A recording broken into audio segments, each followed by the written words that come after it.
Wherever you are on your leadership voyage, it starts here.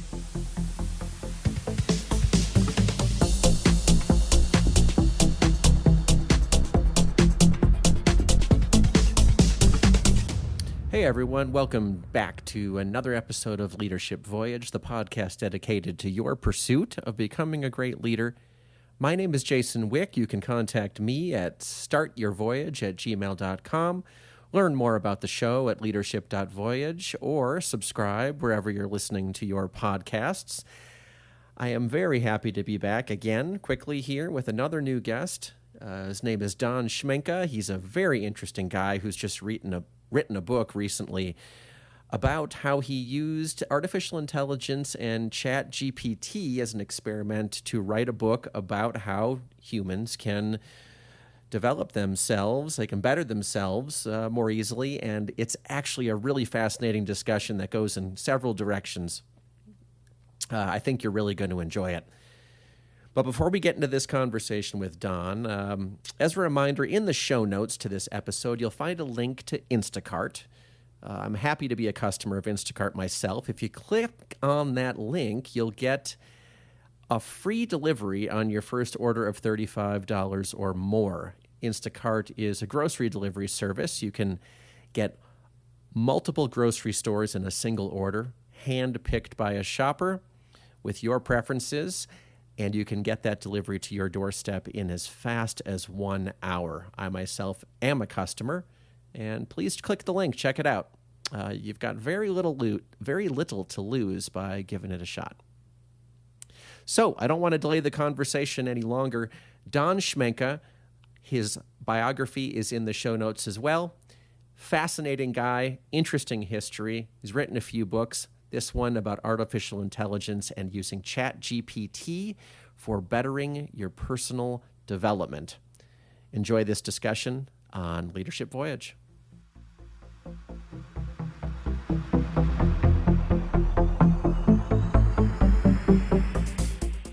All right, welcome back to another episode of Leadership Voyage, everybody. It's good to be with you again, and I am very happy to be with a special guest today, Don Schmincke. Don, it's great to meet you this morning. Great, thank you. Thanks for having me. So we're going to get into some of your interesting stuff that you've been working on and writing about pretty recently. But before that, I found a snippet from your biography, which I just can't resist reading to the audience. And here is the snippet. It's what else would you expect from an MIT and Johns Hopkins researcher who was nearly arrested as a capitalist spy in the Soviet Bloc, got shot off an aircraft carrier, survived in the Kurdish capital as the Ayatollah held hostages in Tehran, and developed missile inertial guidance systems while his frat brothers took Vegas. Now, how could I resist? Could you kick things off for us here and just tell us about any one of the stories that we just heard a little peek of? Oh, that's funny. When I was doing planetary physics at MIT, and I started human studies at Hopkins, and then I got involved with studying why management theory has such high failure rates, and then why no one was talking about it. And so I started training CEOs. And it took off, but the expeditions I did, because I wanted to do field testing and learning, because we were using, we're taking like these best-selling management theories and looking at their failure rates of implementation. And I thought, we need to do some more deeper work in our species. So I ended up getting involved with projects that sometimes took me in dangerous areas. When the Soviet Bloc fell, I thought, let's study an empire's collapse. And that was happening. So, I snuck in and did that, almost got arrested. But all of these different situations were one of, 20 or more expeditions that I got involved with to try to understand humans and how to lead better. So, we started applying a lot of this about 20 years ago, and companies started taking off. Executive leadership started improving dramatically. And then, so my books and my articles and a lot of the videos and my speeches all sort of center around that. So it's kind of a neat area for me. I love to learn. I love to teach. And it's such a unique niche that it's just been, a kick. So that's what I'm doing today. No, that's great. And I also just thanks for having a sense of humor and laughing about. I mean, obviously that bio was written with a sense of humor, but it's just great to hear the juxtaposition of such the intense situation with the laughing about it. I do appreciate that. I also think you're the first person to talk about their expeditions that I've had in this podcast. I love that. Expeditions. That's beautiful. You were talking a little bit about how you first got interested in studying the failures of management philosophies or consulting, as you were saying. Could you tell us a little bit more about what motivated you to dive into that? When I was studying and teaching, I ended up teaching at Johns Hopkins. I ended up running into a lot of executive MBA students who were managers in their companies, and they were complaining, about these best-selling theories weren't really resulting in the kind of outcomes that they were looking for. And so they basically asked me, could this be a biological issue? And I had done biomedical engineering studies at MIT and as well as a number of other scientific explorations. So I thought that'd be kind of a cool project. And I wasn't sure what I was going to find out, but I ended up starting asking questions and going into areas people didn't want me to really expose. And I found out that, a lot of what we were doing today was failing because we've missed what our ancestors have been doing, which is aligning the beliefs of people. We were just throwing a bunch of tools at the problem. You got to do this, you got to do that. And, every book has now what you got to do and how to do it, but it doesn't alter human behavior. So we began getting more into that. And, I just had some brilliant people around me. It was really fun and connected with some real geniuses. And we started looking at the human brain. We started looking at behavior and how beliefs occur in the brain. And it was fabulous. I just had a lot of fun. I'm still doing it today. We're still learning a lot, still making mistakes. But I work with a number of companies, which gives me good field testing for a lot of the models that we currently use. Very cool. Yeah, thanks for getting into that a little more deeply.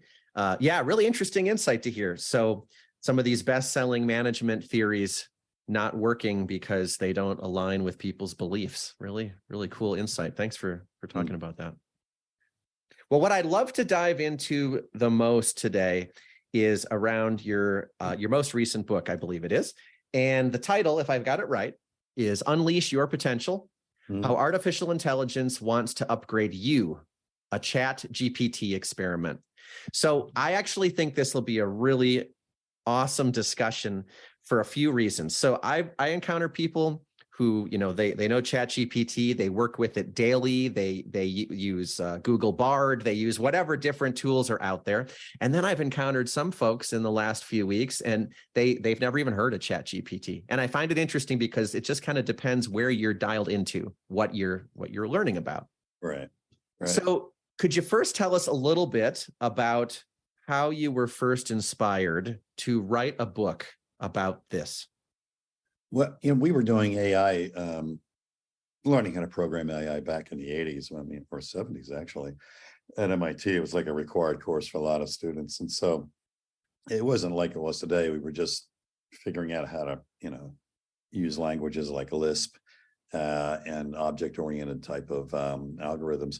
But before ChatGPT released, a lot of my frat brothers were arguing about, and it's always delightful debates around, humanizing AI and what are the pros and cons of that, and what are the various modalities that should be explored. And so when ChatGPT released in, I guess, end of last year, it was one, as I know my frat brothers, early adopters. And so I thought it was interesting. There was so much debate going on around humanizing artificial intelligence that I just had this crazy idea, like, how come we haven't asked artificial intelligence how to humanize us? It was just sort of a joke thing. It was a humorous exploration Okay. this concept. So I jumped on a ChatGPT when it first came out, and they let me in because at the time it was hard to get into it. But I started asking it, and it started talking to me. So we had a dialogue going on, Okay. and I thought this is fascinating. And so I took the dialogue, and I actually said, "Hey, okay, we're going to do a book, and what would you call it?" And it came up with the title, "Unleash Your Potential." Mhm. And I said, and it told me the chapters it wanted, and then we started drilling down to each of the chapters. And so it took, I mean, God, probably the amount of time it took to write the book was maybe 30 or 40 minutes. And I want you can keep going, but I need to interrupt. Say that one more time for those people who are in the car and aren't really listening when this comes out. Say it one more time. to write the whole book took about 30 or 40 minutes of ChatGPT's time. The human was the slow factor because it took the human, 2 weeks to figure out what to do with all this information. So what I did is I thought, okay, I'm just gonna have a humorous attempt to get this out to the world. And I took its dialogue. I didn't do any editing. I thought, I'm not going to edit it. I'm just going to say, here it is. I front end it and I back end the book with my voice, what I wrote. And I basically say, hey, here's why I'm doing this. And it's an experiment. And there's a section where it says, okay, from here out, everything is written. Nothing is written by a human. Everything is ChatGPT. And then I wrap it up. And then but the whole point was look, it's still an infant. Let's not be too critical, but the point was to see how maybe awareness isn't the right word, but how it could see us and tell us what to do differently to improve ourselves. Yeah. And it was fun, so I launched it, and it became a bestseller on Amazon for about 30 microseconds or something. Right. I saw that. And, things move fast in the AI world now. I know it just, and I could have done the normal, because I'm an author. I've got a number of books out there already, but I could have promoted it, had more of a launch strategy, but I didn't. I just thought, let's just get it out there and have some fun with it. So that's, and I was going to do a version 2 because I guess a month or two after that, because I forgot how long ago it was, it has evolved. And then I heard that it had passed the bar, so apparently it went from an infant to, maybe an early stage adolescent and an early college pretty quickly. So I thought, well, I should do a version 2, and I thought about that, but I thought, with AI, you'd have to do a new version every month. Right, probably Re-release the book every 30 days because it's just moving so fast. But I thought, now let's just let it sit. Maybe I'll go back to it in a few months and say, okay, how would you upgrade this book? Given what Yes, it was a fun experiment, and everybody helped. I think promote it and spread it around. I made up testimonials on the back cover from Google and Tesla, just stupid stuff, but it was all in good cheer, and hopefully started something. I love it. No, and I really appreciate, you said early on how much you love learning, and you said quipped something here along the line, like we're still doing that with Saga Leadership, your group, and we're still doing that. We're still failing or making mistakes or something, right? And I appreciate this thread because you're talking about, you just had to run this experiment. I really love it, right? And boy, sometimes we just really like to hold on to making something perfect, don't we? And I love to hear you're just like, I'm going for this. It's an experiment. Let's see what happens, and I'm going to share it with the world. The question you said you're exploring kind of is, how could the AI see us, right? What could it tell us about ourselves? Can you tell me a little bit about what it saw?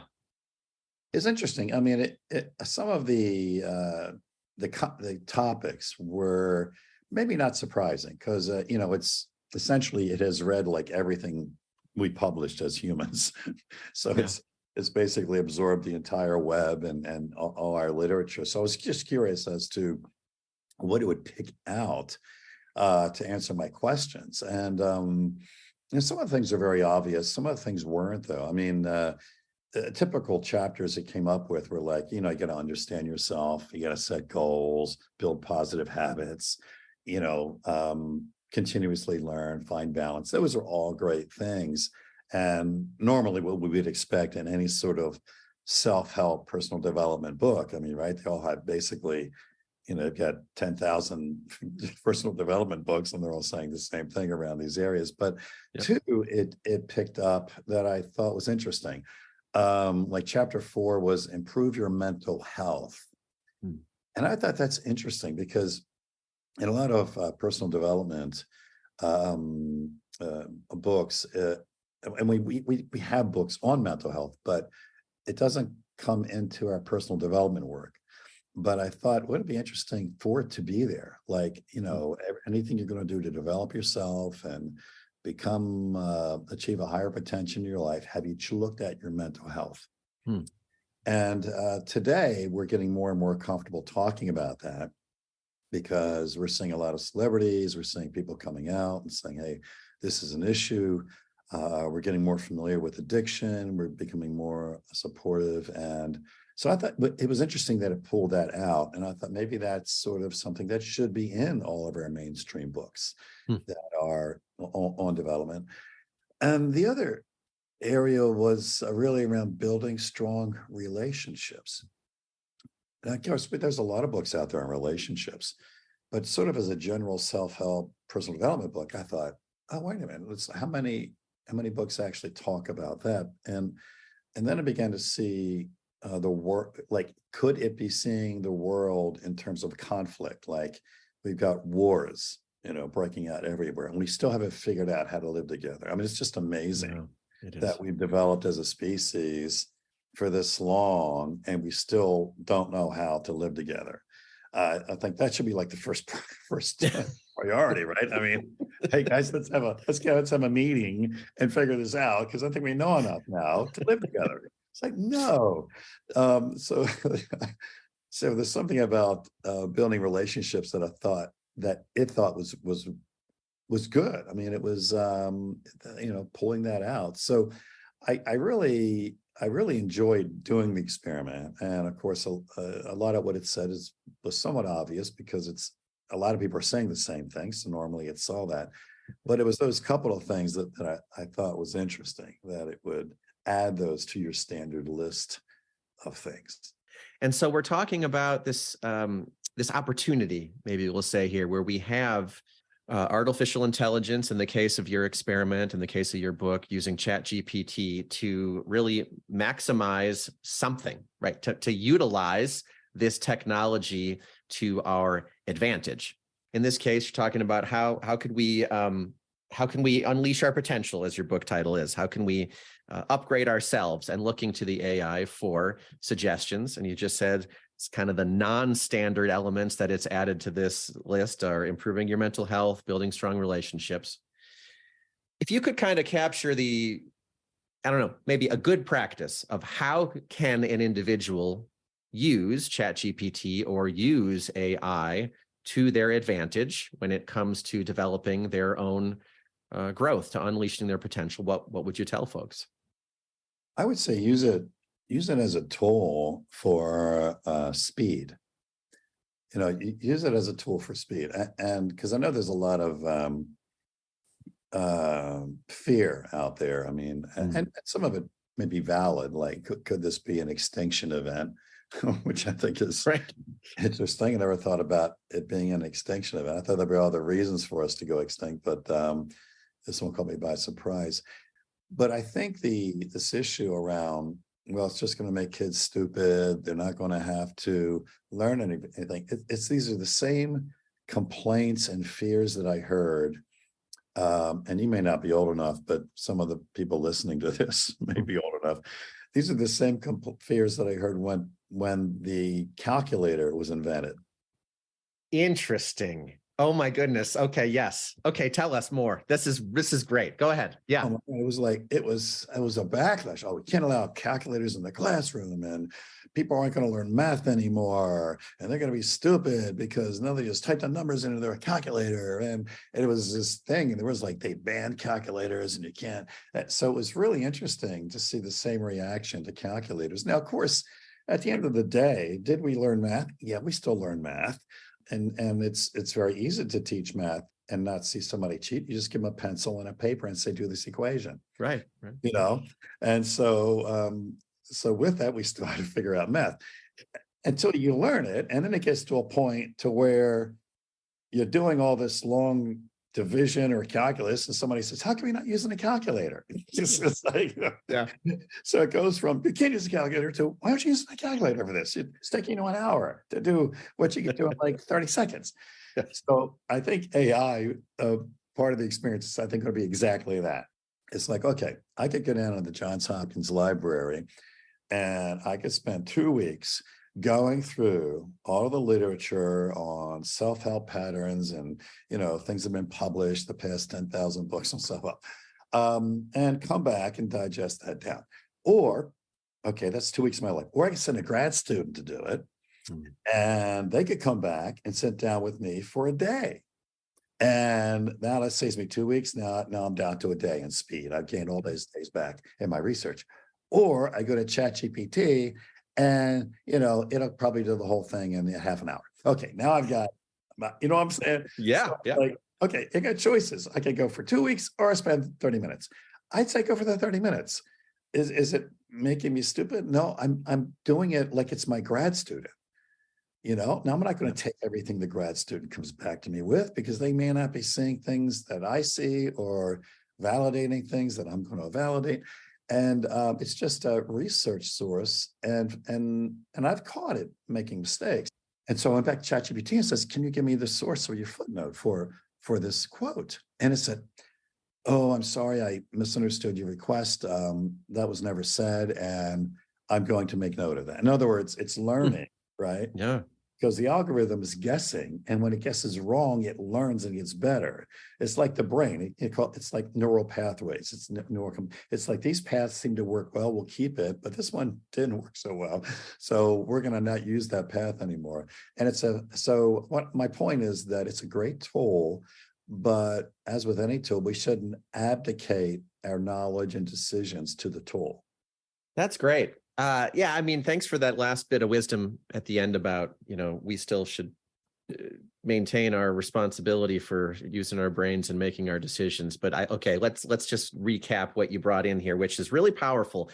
Because again, we're going to have people some folks are using ChatGPT, or some have, created an account and hardly used it. And others probably really just, maybe they're at this point almost afraid to ask, because sometimes it's just gone by and they still haven't got on the train. So you've got the opportunity to gather a tremendous amount of information very efficiently right at your fingertips.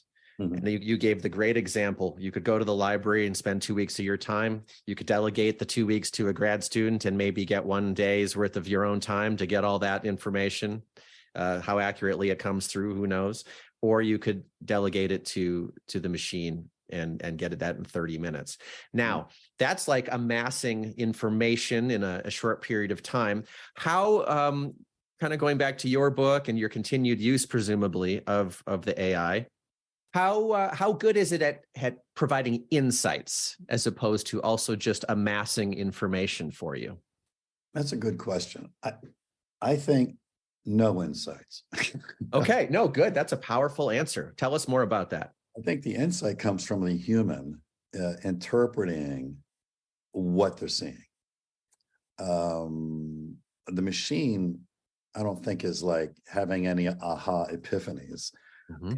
It's just an algorithm that's providing a very efficient way for us to gain access to knowledge. But this has always been the case, however. So it's not as a tool.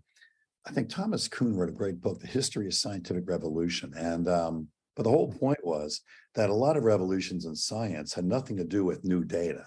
It had to do with observing the old data in a new way. you see. And so I think that's the same thing with AI. It's there may not be any insights, but some human may see what it produced and see it differently and get an insight from it, or ask it different questions, saying, well, wait a minute, what about this angle? And explore knowledge in a way which can lead to insight. But I don't think we're there where it's going to tap us on the head and say, hey, idiot, you're missing this point. Well, and thanks for answering the question in that way. I mean, it's consistent with what you just said a second ago about not abdicating our responsibility as the human in this equation. And I think that's a great thing to say a couple of times. So I love it. You're getting this information more efficiently.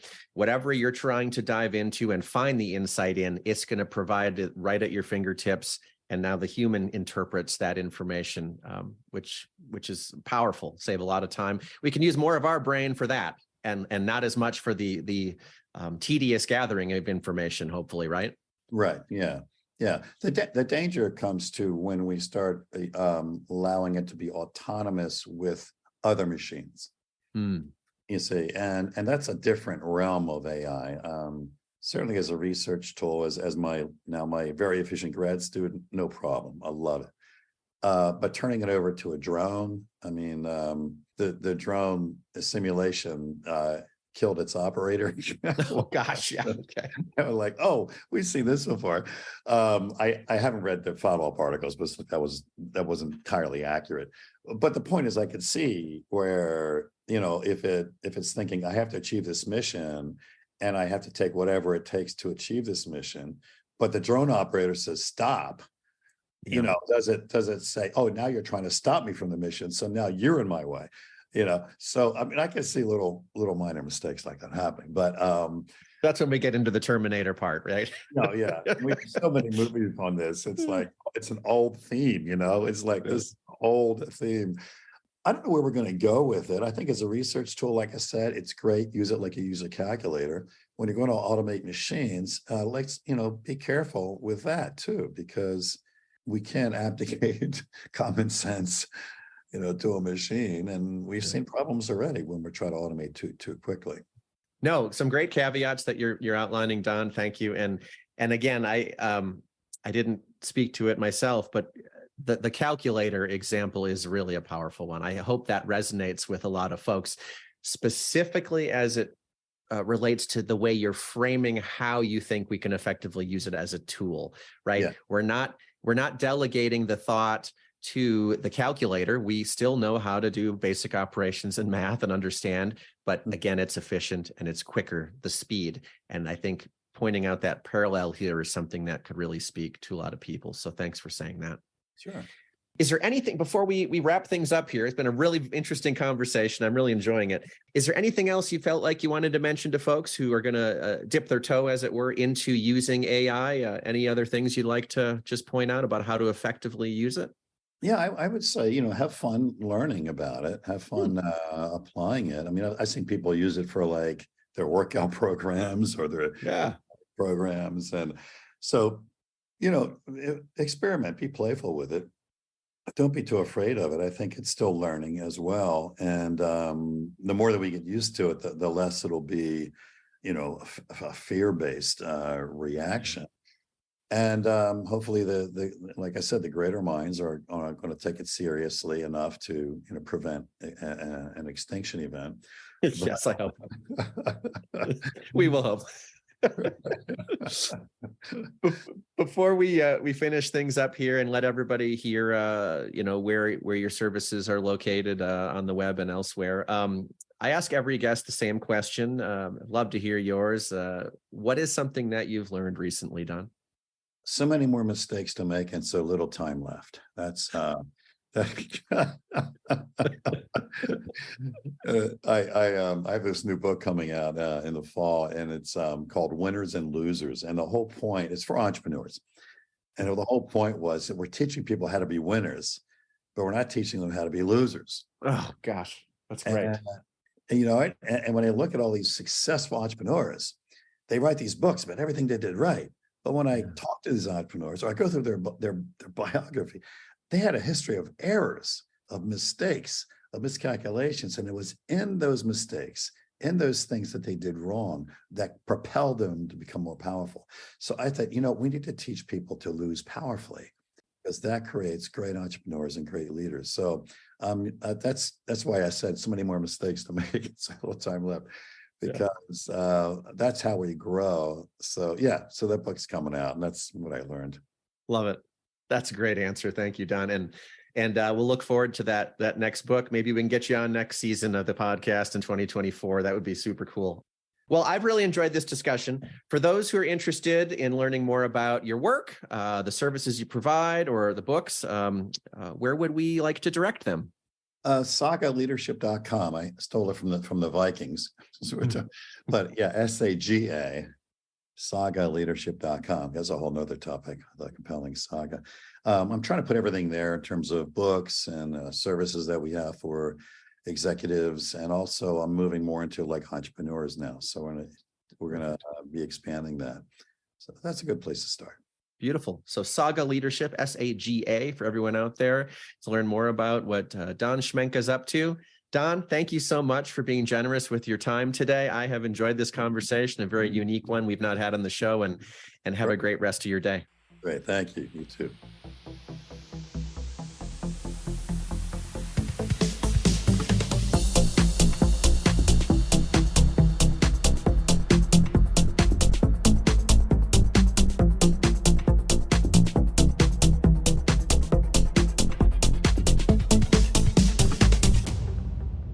I hope you all enjoyed that conversation as much as I did. I really had a really fun time talking to Don. It's a topic we've never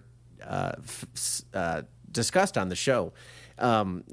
Really, of course, everything we do is about personal development, but to talk about it this pointedly with respect to a tool, and using a tool that is as novel to the common person as AI right now, I thought was just really a fascinating topic. I hope you got as much out of it as I did.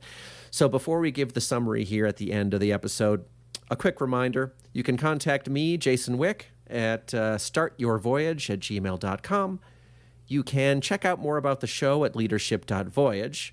And if you enjoyed this episode, if you enjoyed this discussion, and you've been enjoying others, I really encourage you to go ahead and rate and review the podcast. Just go wherever you're listening, Apple Podcasts, Spotify, Google Podcasts, elsewhere, and give it a star rating. That goes a long way in helping to spread the word about the show. The whole reason I started Leadership Voyage and continue to invest in the program is to help people become better leaders wherever they are at. And one way that the show spreads to reach others on their journeys is by you all rating and reviewing. So I do appreciate that. Okay, as a summary for this discussion with Don Schmincke, he took expeditions early on to learn about humans and learn about how to lead better after he heard from executive MBA students complaining that best-selling theories of management were not resulting in good outcomes. He found out that many of these theories fail because they don't align with the beliefs of people. Instead, it's just this idea of throwing tools at problems. And in his consulting work today and his speeches today, he works with companies which, in his estimation, the way he described it was, it continues to provide lots of field testing. So we talked about artificial intelligence and just this idea of kind of a humorous experiment that he had of talking to the AI and asking it, how could artificial intelligence humanize us? And he used ChatGPT to do this. And ChatGPT itself came up with the title of the book, defined the chapters, and wrote the book in about 30 to 40 minutes, which is still fascinating. In his words, ChatGPT is still an infant, but he can see how it could see us and tell us how to improve ourselves. And that's really a lot of what the book ends up being about on the bookends, and our discussion was about today. As far as AI's view on how to improve ourselves, he said a lot of the answer was related to kind of the pool of knowledge that's already out there and been written. It's a representation of that, such as understand yourself, build goals, build habits. But two interesting ideas that he brought, or I should say the AI brought to him, were improving your mental health and building strong relationships. And he found that as kind of a unique thing to maybe bake in to the ideas of personal improvement. How can we use AI to better ourselves? Number one, he says to use it as a tool for speed. It's not very different than when the calculator was invented. Use it to gather information efficiently as a research source, but it's not infallible. It makes mistakes, and you can help train the algorithm and let it know when it's making the mistakes. It improves it along the way. Don't abdicate your thinking to AI. It does not provide insights. That's Don's opinion. It's an efficient algorithm that can provide information quickly. Humans are the ones who provide the insight on what they see or how they might ask the questions. In his words, the danger comes when we might allow AI to be autonomous with other machines. Above all, have fun with it. Experiment, don't be afraid of it. It's still learning as well. Utilize it in this way. As an example, he mentioned how people use it for constructing workout programs. Really, use it and don't be afraid of it. The more we use it, the more we find comfort in it. If you have any thoughts about this episode, reach out to me at startyourvoyage@gmail.com. Otherwise, I look forward to seeing you next time with a new episode of Leadership Voyage. Everybody take care.